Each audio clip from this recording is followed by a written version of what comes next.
جس مکھی کا شہد آپ کو پسند ہے بڑا میٹھا ہوتا ہے، 2-4 طرح سے مکھی وغیرہ ہاتھ میں رکھ لیجئے، پال لیجئے، ایک دو باریک والے پنجرے بنا لیجئے، اس میں پال لیجئے۔ کہنے لگے یہ نہیں پالیں گے ہم۔ میں نے کہا کیوں نہیں پالیں گے؟ جہاں تک آواز جا رہی ہے کہ صاحب شہد تو پسند ہے، میٹھا ہے، مگر اس کی مکھی کو نہیں پالیں گے۔ کہ صاحب کیوں نہیں پالیں گے؟ کہا اس لیے نہیں پالیں گے کہ یہ ڈنک مارتی ہے۔ کیا کہیں گے آپ فوراً؟ ڈنک مارتی ہے۔ بس ایسا ہی کچھ کام ہم میں سے بھی کچھ لوگ کر لیتے ہیں۔ جب ہم کسی کے کام آتے ہیں، جب ہم کسی کی مشکل میں اس کا سہارا بن جاتے ہیں، جب ہم کسی کی مدد کرتے ہیں تو یہ ہم شہد کا کام کرتے ہیں۔ جب ہم تانے دینا شروع کرتے ہیں یہ ہم ڈنک مارنا شروع کر دیتے ہیں۔ تانے دے دیتے ہیں نا۔ وہ مکان جو بنایا تھا نا وہ ہم نے تو دیے تھے 2 لاکھ روپے، تو انہوں نے مکان بنا دیا۔ وہ جو کاروبار سے لگے وہ اگر ہم نے 50,000 نہ دیے ہوتے وہ گاڑی جو خریدی ہے ہم نے تو دیے تھے اس کے اندر 25,000، وہی دے کے اس نے گاڑی لی۔ تو جب تک آپ نے اچھا کام کیا، ہمدردی کی، تو آپ نے بہتر کیا۔ جب آپ نے تانے دیے، طنز کیا، یا آپ نے ڈنک مارنا شروع کر دیا، تو اس سے بچیے، اس سے بچیے اور اس سے ایک دوسرے کو بچائیے۔ یہی زبان ہے، چاہے آپ اسے اچھے میں استعمال کیجئے، چاہے آپ اسے برے میں استعمال کر لیجئے۔ اچھے سے استعمال کریں گے غیر آپ کے قریب آتے جائیں گے، صحیح استعمال آپ اس کا نہیں کریں گے آپ سے آپ کے اپنے بھی فاصلے سے ہوتے چلے جائیں گے۔ تو اس کا خیال بس مجھے تو لے دینا ہے، اور سب واقف بھی ہیں، اور چاہے مجھے آپ جہاں سنیے جس موقع پر، میرا سو ہے کہ وقت کو اتنا رکھیے، ابھی مجھے 25 منٹ ہوئے ہیں ویسے 24 یا 25، کہ بس بات بھی تمام ہو جائے اور تعلیمات محمد اور آل محمد، تعلیمات نہج البلاغہ، تعلیمات قرآن لوگوں تک پہنچ جائیں۔ اور یہ زمانہ وہ زمانہ ہے کہ جس میں ہم اس عالم میں عزاداری کر کے چلے ہیں، یعنی جو اصل جو ابتدائی دن تھے عشرہ اولیٰ 1442 ہجری کہ کی تو ہے عزاداری، مگر اندر سے جو ہے ایک گھٹن کا ماحول رہا، کیونکہ بیماری جو پوری دنیا میں جس نے جو پھیل گئی ہے کورونا نام کی، اب اس کے سبب ظاہر ہے کہ ہمارے مراجع نظام بھی اور حکومت بھی سب نے جو بھی اب ہمارے ساتھ مثلا پابندیاں رہی، اور یہ اس کا اس لیے تھا کہ ایسا ہی ہونا چاہیے، مگر عزاداری جو ہے وہ بڑی متاثر رہی۔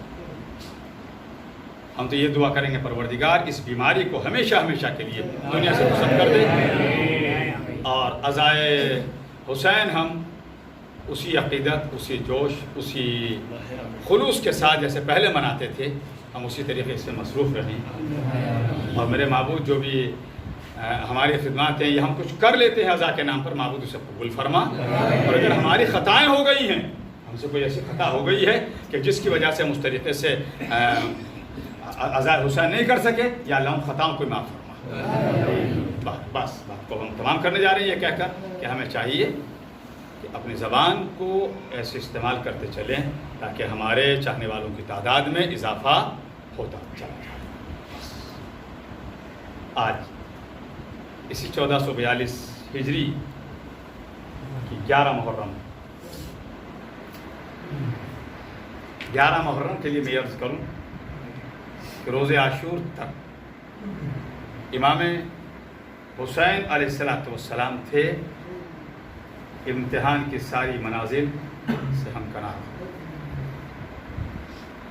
لیکن امام حسین علیہ السلام کی شہادت واقع ہونے کے بعد سے اب اس قافلہ حق و صداقت کی جو باگڈور ہاتھ میں آئی، وہ شہزادی سیدہ زینب سلام اللہ علیہ، بیٹا موجود ہے، وقت کا امام ہے، انہیں کے حکم کے بغیر کچھ نہیں ہے، مگر امام وقت جو ہیں وہ بیماری کے عالم میں خود امامت کو بھی اگر اپنے کاندھوں پر اٹھا کر لے کر چلی ہیں تو وہ بھی شہزادی زینب ہے۔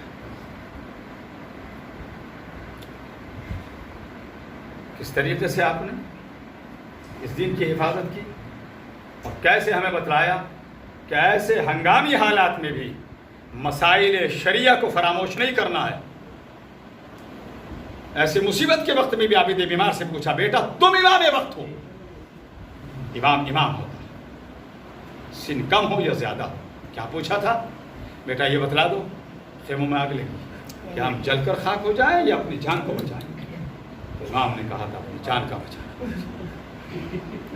تو اسی لیے آج کے وقت میں جو ہمارے لیے وقت کے امام کی جانب سے نیابت فرما رہے ہیں، چاہے مرجع وقت آیت اللہ العظمہ عقائد سیستانی ہو، چاہے آیت اللہ العظمہ عقائد خامنائی اور دیگر مراجع اعظام ہیں، ہمیں چاہیے ان کی اطاعت کریں، ان کی تقلید کریں اور اپنی زندگی کو شریعت کے مطابق ڈھال دیں۔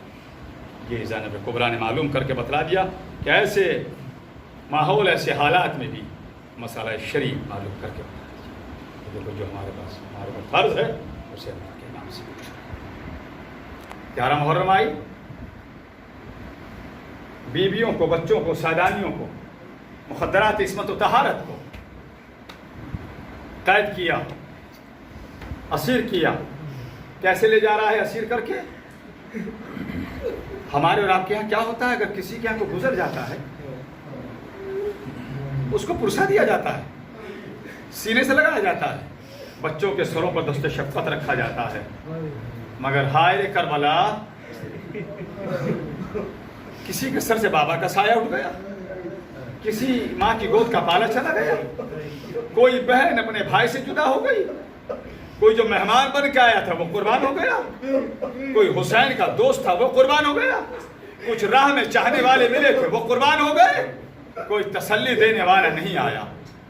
آئے تو صحیح مگر انداز بدلا ہوا تھا، کوئی خیموں میں آگ لگاتا ہوا آیا، کوئی عابد بیمار کے بستر کو چھینتا ہوا آیا، کوئی مصلی کو نکالتا ہوا آیا کہ مصلی لے کر جانا ہے، اور کوئی کم سن بچی کے کانوں سے گوشواروں کو چھینتا ہوا آیا۔ بچی کے کانوں سے گوشوارے اتارے نہیں گئے، اتنا بھی ملعونوں نے مہلت نہیں دی کہ اتار لیتے، بچی کے کانوں سے گوشواروں کو چھینا گیا، کان کی لویں پھٹ گئی، خون بہنے لگا، بچی پکارتی ہائے بابا، ہائے بابا، ہائے بابا، اے بابا آپ یتیموں کے ساتھ اتنے مہربان تھے۔ بابا یہاں آپ کی شہادت کے بعد، باپ کا سایہ اٹھ جانے کے بعد ہمارے اوپر ظلم و ستم ڈھائے جا رہے ہیں، ہمیں اذیتوں مصیبتوں میں مبتلا کیا جا رہا ہے۔ ان کو اونٹوں پہ بٹھانے کا وقت آیا، معلوم ہے کیسے اٹھایا گیا، کیسے بٹھایا گیا۔ آج ہی کے دن کی مناسبت سے مسائل سنیے۔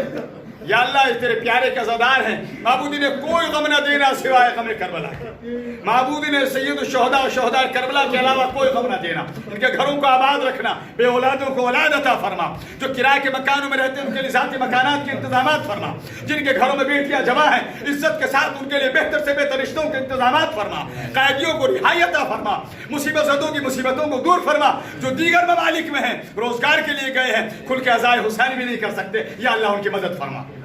فطر سنی مصائب کے بعد تمام اونٹوں کو لایا گیا، لاؤ اس کے اوپر ان بیویوں کو اور بچوں کو سوار کرایا جائے۔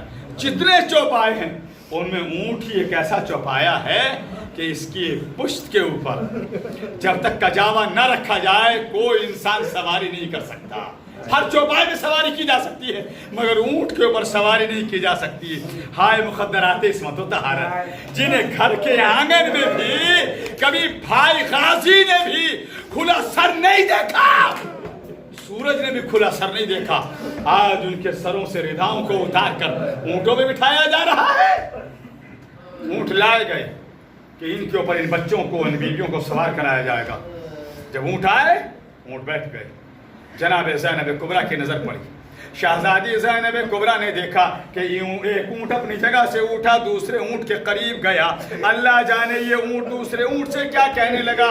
شہزادی نے پھر امام وقت کو مخاطب کیا، امام سجاد سے کہا بیٹا سجاد یہ بتلا دے یہ اونٹ، ایک اونٹ دوسرے اونٹ سے کیا باتیں کر رہا ہے۔ امام وقت کہتے ہیں پھوپھی اماں میں بتلاتا ہوں، امام وقت کہتے ہیں پھوپھی اماں یہ ایک اونٹ دوسرے اونٹ سے کہہ رہا ہے ذرا آہستہ چلنا، آہستہ چلنا، آہستہ چلنا، ارے ہماری پشت سے اوپر کجاوا نہیں ہے اور اس کے اوپر چھوٹے چھوٹے بچوں کو سوار کرایا جائے گا۔ ہائے جانوروں کو اتنا خیال ہے کہ آہستہ چلنا، بغیر کجاوے کے ہماری پشت کے اوپر کوئی سوار نہیں ہو سکتا۔ بچوں کو اونٹ کی پشت پر بٹھایا جاتا، بچے گر جاتے، پھر بٹھایا گیا، پھر بچے گرے۔